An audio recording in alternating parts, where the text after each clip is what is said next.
Lundi 26 septembre, Yarana, bienvenue dans votre édition d'information. À la une de l'actualité ce soir, des riverains de Pirée défendent la préservation de la biodiversité et stoppent les travaux de sécurisation de la rivière de Nahuatl.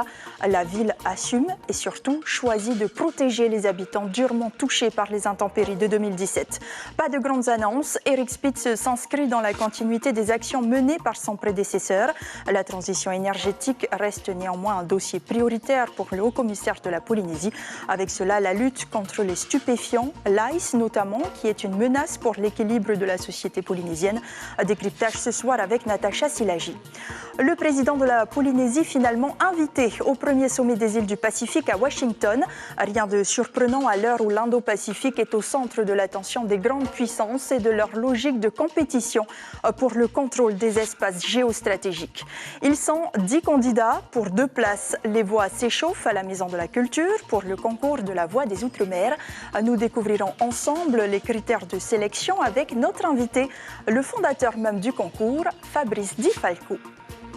Et enfin, escale à Huahine à la fin de ce journal pour une partie de pêche au Vana, une expédition à ciel ouvert avec la famille Tetouanoui. Les intempéries de janvier 2017 avaient laissé des traces. Plus de 800 habitations avaient été détruites. Pour éviter une nouvelle scène de désolation, le pays a réalisé des travaux de sécurisation des rivières, comme à Nahuatl. Ils se poursuivent encore 5 ans plus tard. Mais aujourd'hui, une poignée de riverains s'inquiète de voir disparaître toute la vie sous-marine sous le béton. Les détails avec Mérénie Gamblin et Mirko Banfo. D'un côté, une nature luxuriante. De l'autre, un tas de béton. Tout Ouitete habite ici. Il a vécu les inondations catastrophiques de 2017. Mais doit-on pour autant bétonner la rivière? Il en doute. Non seulement les bords de la rivière sont bétonnés, le lit de la rivière est réduit, mais également le fond de la rivière est bétonné. En ces temps, vraiment, notre rivière commence à ressembler à un grand caniveau. Pas très esthétique ni écologique, mais nécessaire pour prévenir les crues redoutables de la rivière de Nahuatl en cas de forte pluie. Les travaux ont démarré en 2019, mais depuis le début de l'année, ils prennent une ampleur inquiétante. Bon, on s'inquiète pour la faune, pour les pouilles qu'il y a dans la rivière. Il faudrait prévoir peut-être dans le coin de nidification, au moins de protéger cette faune avec les pouilles, les poissons, les crevettes. En 2019, les anguilles de Nahuatl ont été déplacées dans la rivière de Fataua, indique le premier adjoint au maire de Pirée. Quoi qu'il en soit, la sécurité de la population passe avant tout. Si Joinville s'est levé, c'est que quelque part, il est comme moi, je suis un Piréien comme lui. Et donc là, Nahuatl, on a tous vécu dedans, on a tous été à la pêche dedans. Il a raison de signaler ça. Mais toujours est-il que le champ de mer, il n'est pas extensible. Les champs ne sont pas extensibles. Hein. Donc la sécurité des populations, c'est la première des responsabilités de la mer. Le coût du projet est estimé à 730 millions de francs financés par le pays. Un ultime investissement qui évitera de débourser des centaines de millions pour reconstruire après chaque inondation, mais qui changera à jamais l'authenticité d'autrefois. Il est officiellement le représentant de l'État en Polynésie depuis ce lundi. Dans son discours face aux autorités, Eric Spitz n'a pas fait d'annonce inattendue. Le haut-commissaire de la République veut cependant faire taire les polémiques, essayant déjà de dépenser tout l'argent que nous avons avant d'essayer de se battre comme s'il n'y en avait pas assez, a-t-il précisé, en faisant référence au Fonds pour la transition énergétique. 7 milliards de francs pacifiques qui bénéficieront aux meilleurs projets d'avenir. Lucille Guichet-Tirao, Marcel Bonneau. Pas d'annonce fracassante pour cette prise de fonction officielle. Arrivé une première fois secrétaire général en 2008, Eric Spitz revient en Polynésie au commissaire en 2022 et il signe la continuité des actions de l'État. J'ai bien en tête les engagements du président de la République lors de son passage fin juillet 2021 dans le domaine de la sécurité, de la santé, de l'insertion, de la solidarité de l'État, de la transition énergétique ou du nucléaire. Ces engagements serviront de socle pour la feuille de route à élaborer avec le pays.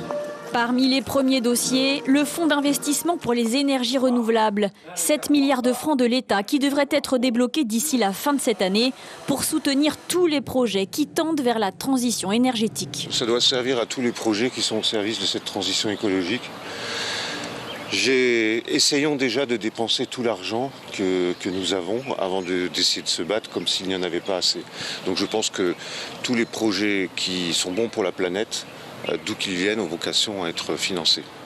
Mais aussi la lutte contre les violences intrafamiliales, le logement, l'eau, entre autres. Autant de dossiers en instance entre l'État et le pays, quelle que soit la sensibilité politique. Ce ne sont pas des nouveaux dossiers, il y a eu d'autres fonds aussi pour la transition écologique. Là, on a changé le nom, mais évidemment, nous, c'est une meilleure communication pour que tout le monde puisse y accéder finalement. Le nouveau commissaire et le président se sont ensuite entretenus une quinzaine de minutes en aparté avant d'assister ensemble au pré-conseil des ministres. Autre dossier sur lequel le haut-commissaire sera très attentif, la lutte contre les stupéfiants. Vous le savez, la semaine dernière, un voilier transportant 423 kilos de cocaïne a été découvert. À son bord aussi, 2 hommes. Le capitaine âgé de 55 ans qui refuse toute implication et un matelot de 46 ans, lui, reconnaît les faits. Ils sont poursuivis pour détention et transport de stupéfiants et délits douaniers de contrebande. Ils seront jugés le 20 octobre prochain. Une saisie qui confirme une fois encore que la Polynésie est bel et bien sur la route des narcotrafiquants. Le procureur de la République, Hervé Leroy, répond à Gilles Taoutou. L'Australie, manifestement, pour les narcotrafiquants, est un marché important, captif et lucratif. Donc, ces narcotrafiquants ont un intérêt évident à faire naviguer des voiliers remplis de cocaïne à destination de l'Australie, puisque vous savez que effectivement, le trafic de cocaïne entre l'Amérique latine et puis les États-Unis, il y a eu beaucoup de coups qui ont été portés. Et puis entre l'Amérique latine et l'Europe via les Caraïbes, là aussi, il y a eu des coups importants qui ont été portés. Et ces narcotrafiquants doivent se dire, mais on a aussi un marché prospère et florissant en Australie. Empruntons la route du Pacifique. Et en attendant le jugement, le capitaine a été placé sous contrôle judiciaire. Le matelot, lui, en détention provisoire. Et depuis presque 2 ans maintenant, l'Office anti-stupéfiant a son antenne en Polynésie. Les interpellations sont mieux organisées et plus précises. On sait qu'aujourd'hui, que la Polynésie est une destination transit sur la route de la drogue, Natacha. Bonsoir. Il faut savoir effectivement que depuis 2016, 7 voiliers ont été interceptés en Polynésie française, à Tahiti, aux Marquises et au Tuamotu, où l'on avait récupéré 237 kilos de cocaïne à bord d'un voilier qui était en flammes, souvenez-vous, sur le récif de Faïté. C'était en avril 2017, une bonne année, si on peut dire, pour la saisie, et puisque 2 tonnes de cocaïne ont été saisies cette année-là. Alors la drogue est toujours acheminée depuis Panama jusqu'en Australie via la Polynésie française, où les skippers, les secondes mains, comme on les appelle, s'arrêtent pour s'approvisionner en nourriture, en carburant, pour faire des réparations aussi, parfois sur leur voilier après 1 mois de mer. Mais ils vont toujours jusqu'en Australie, c'est leur destination finale, et puisque là-bas, le marché de la drogue est florissant et le gramme de cocaïne se vend sur place à Sydney, 32 000 francs Pacifiques. Les méthodes de transport ne sont pas les mêmes pour l'ICE ? Alors effectivement, c'est assez différent pour l'ICE, puisque la drogue provient des États-Unis. Elle est acheminée par voie aérienne dans les bagages de ceux que l'on appelle les mules. Les mules qui ont aussi des bagages dans les bateaux de croisière. Pas plus tard qu'en mars dernier, on a retrouvé 21 kilos d'ICE à bord d'un bateau de croisière à Rayatea. Elle est également acheminée, l'ICE, par voie maritime, par conteneur et aussi par fret aérien, puisqu'en 2019, 3 kilos d'ICE avaient été saisis dans une enveloppe transportée par avion.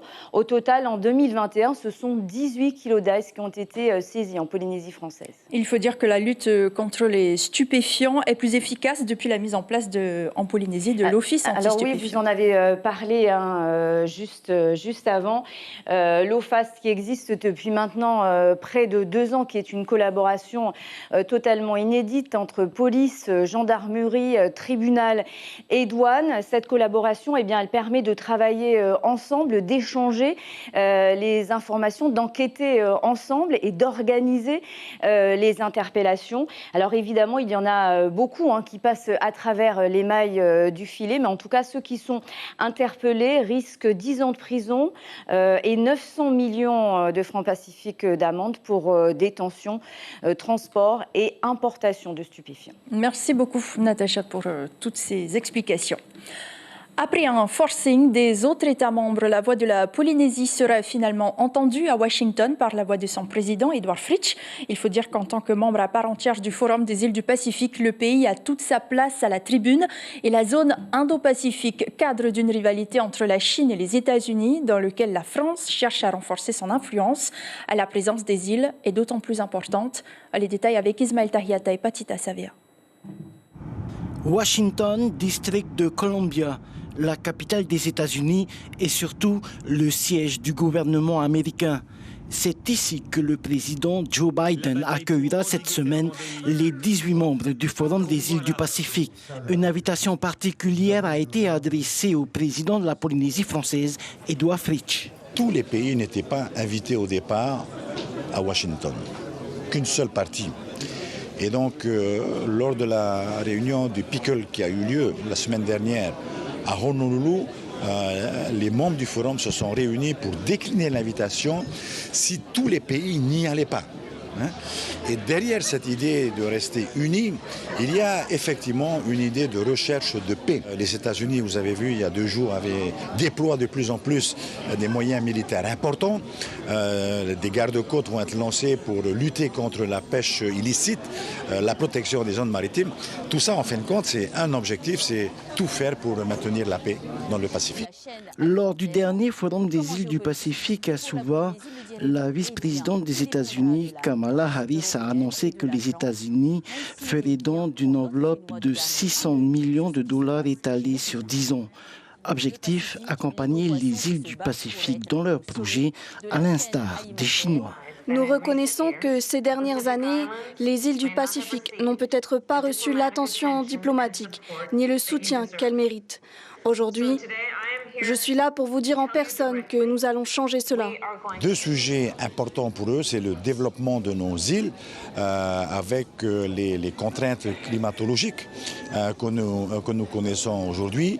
Et le deuxième sujet important, je vais intervenir à Washington là-dessus, c'est les moyens à mettre en place pour augmenter la résilience des populations, pour aussi trouver les moyens d'un développement durable, c'est-à-dire d'un développement qui va être un développement endogène avec les richesses du pays et ne pas subir à chaque fois les contraintes de l'extérieur. Dernier thème sur lequel le président Fritsch interviendra aussi, l'utilisation des énergies renouvelables dites douces, notamment pour les pays où la climatisation est beaucoup utilisée.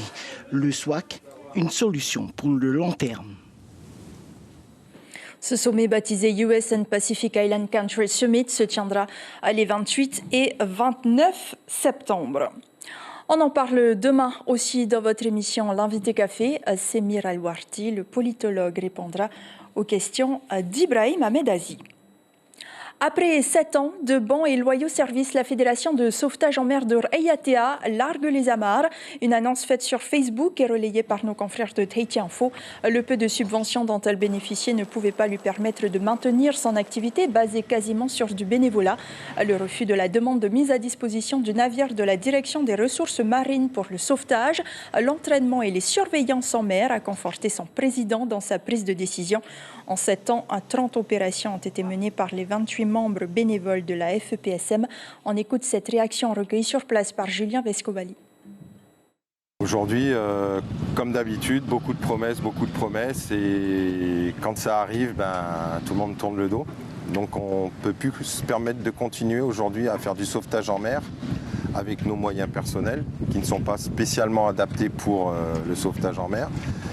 Et avec nos fonds propres, parce qu'il faut savoir qu'on est bénévole, 100% bénévole, on donne de notre temps, on donne de notre énergie. Aujourd'hui, on ne va pas réussir à donner également de notre portefeuille. On va parler musique maintenant. Qui représentera la Polynésie au concours des voix des Outre-mer? 10 candidats sont tentés par l'aventure qu'offre cette 5e édition. Après 2 semaines d'entraînement, le jury devra choisir demain soir pour la finale territoriale. Mais avant, ultime répétition à la Maison de la Culture où nous allons rejoindre tout de suite notre invité, le fondateur même du concours, Fabrice Di Falco. Yorana, merci d'être en direct avec nous depuis Papeete. On imagine que les 10 candidats sont aussi bons les uns que les autres. Qu'est-ce qui fera la différence? Tous les candidats de cette 5e édition ici au Whenua en Polynésie française, à Tahiti, sont excellents parce que la voix est le reflet de votre personnalité. Ils ont tous et toutes des personnalités exquises. Vous allez découvrir des personnages, des voix. Il y a tous les âges, il y a tous les métiers. Il n'y a que des personnes passionnées par le chant. Donc, si vous voulez, ça va être un grand moment, une belle aventure musicale lyrique au Whenua. Et est-ce qu'on pourrait avoir quelques exemples de critères de sélection? Alors, les critères de sélection, c'est surtout la passion d'aimer chanter. Vous aimez chanter dans votre radio, quand vous écoutez la radio, sous votre douche, en cuisinant, un poulet fafa, en visitant, par exemple, des endroits extraordinaires. Tout le monde sait chanter. Je crois que dans la culture polynésienne, le chant fait partie de votre ADN. Donc, l'opéra aussi fait partie de votre ADN. Et donc, si vous voulez, avec le conservatoire, la Maison de la Culture, nous sommes là en partenariat pour justement révéler ces talents exceptionnels avec d'excellentissimes professeurs référents, Peterson, Madame Isabelle de Bellex et Bruno de Mougeot, parce que voilà, c'est toute une famille qui va supporter, aider, transmettre notre passion à ces candidats superbes. Alors, cette année, les masterclass ont pu être tenus de manière physique. On imagine que cela fait du bien aux organisateurs du concours, mais aussi aux candidats. Oui, parce que c'est comme un sport, si vous voulez. Nous sommes là comme des coachs vocaux, des coachs sportifs. Nous essayons d'avoir une équipe gagnante, une équipe passionnée, positive, une équipe qui n'est pas là pour gagner, une équipe qui est là pour vivre une expérience. Il n'y a qu'un candidat qui partira à l'Opéra de Paris le 4 février 2023 pour représenter le Whenua. Donc ce sont des frères et sœurs dans une seule et même équipe avec un bon esprit, un esprit de famille pour justement aller au-delà d'eux-mêmes et faire plaisir au monde entier de faire entendre le Whenua lyrique. Pour terminer, 2 candidats seront donc choisis pour être les porte-drapeaux de la Polynésie. Vous l'avez dit, pour la finale qui se tiendra à Paris. Si le trophée revient à la Polynésie cette année, quel avenir pour le lauréat? Alors, il se trouve que l'association Les Contre-Courants non seulement aide la totalité des finalistes, comme là, par exemple, l'année dernière, c'était 2 candidates, Laetitia et Lilia. L'année d'avant, c'était Tinalei. Nous suivons toujours les candidats finalistes et les candidats gagnants à réaliser leur rêve, à rentrer dans un conservatoire, par exemple, supérieur à Paris, par exemple, à suivre des formations comme Tinalei aux États-Unis, à Los Angeles.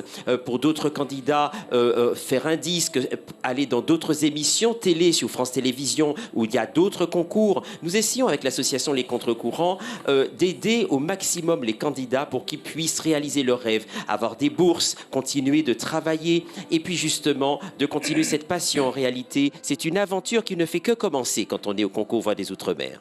Merci beaucoup Fabrice Di Falco pour cette intervention en direct depuis la Maison de la Culture. Sachez que cette finale territoriale sera retransmise en direct sur la page Facebook de Polynésie la Première à 19h30 demain. Comme promis, nous allons plonger dans le lagon de Huahine pour une partie de pêche au Vana avec la famille Tetuanui. Quand la météo le permet, ses membres n'hésitent pas à embarquer dans leur pirogue et à se rendre près du récif. Rencontre signée Stéphane Ratino et Patrick Sing-Sing.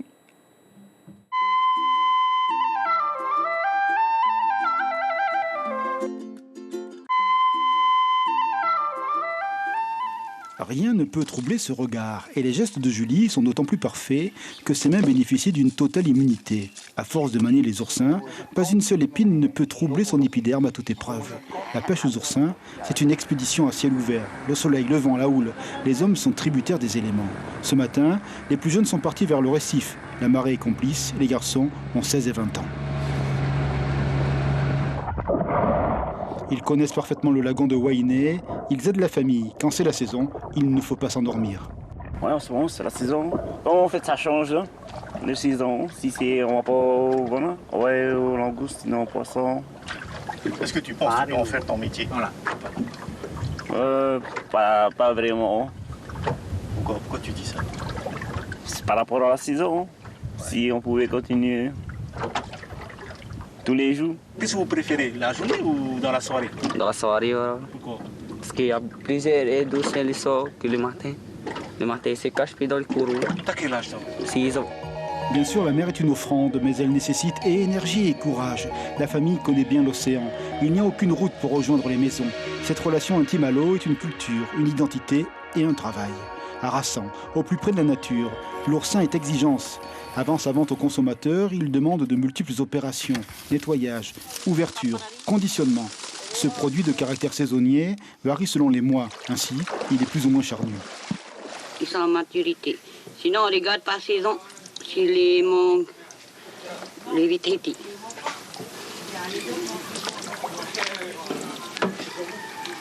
Et parfois, les gens ne disent pas que tes lames sont un peu trop petites? Si. Ils disent c'est petit. Ça fait que du mois de juillet à décembre, ça change de saison. Les longueurs, enfin, ils deviennent plus petits. De janvier à juillet, ils deviennent comme ça.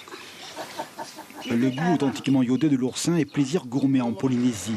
Les palais en raffolent, mais une course contre la montre débute pour les pêcheurs. Une fois sortis de l'eau, la consommation doit se faire dans les 3 jours. Direction Faré, la vente se fait du producteur au consommateur. Aujourd'hui, c'est express.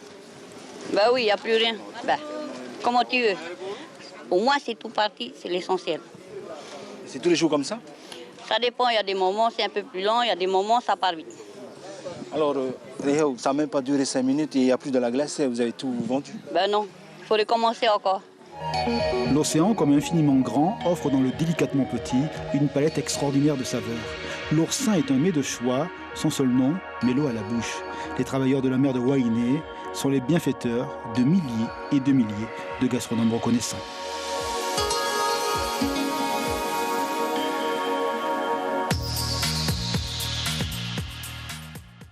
C'est sur ces très belles images d'évasion que s'achève ce journal. L'information principale retenue pour ce lundi soir concerne la transition énergétique qui sera une des grandes priorités du haut-commissaire en Polynésie. Eric Spitz a officiellement pris ses fonctions ce 26 septembre. Le fonds Macron de 7 milliards de francs pacifiques sera mis à disposition au plus tard à la fin de cette année. Mais le représentant de l'État a également fait comprendre que la Polynésie ne pouvait pas compter uniquement sur Paris. Il préfère accompagner le développement de l'économie plutôt que de promettre des aides financières. Le salut pour la Polynésie n'est pas de demander plus d'argent, mais de créer de la richesse, a-t-il déclaré. Sachez que le haut-commissaire de la Polynésie sera notre invité demain soir. À la une de votre quotidien Tay Tian Pho, Edouard Fritsch à la Maison-Blanche, donc... Tay Tian Pho qui titre sur cette information concernant Edouard Fritsch qui se rendra au premier sommet des îles du Pacifique. Sur vos écrans ce soir, de nouveaux épisodes de la série 911 et A Mystery Road. Merci de votre fidélité. Je vous souhaite une très belle semaine. Portez-vous bien et à demain.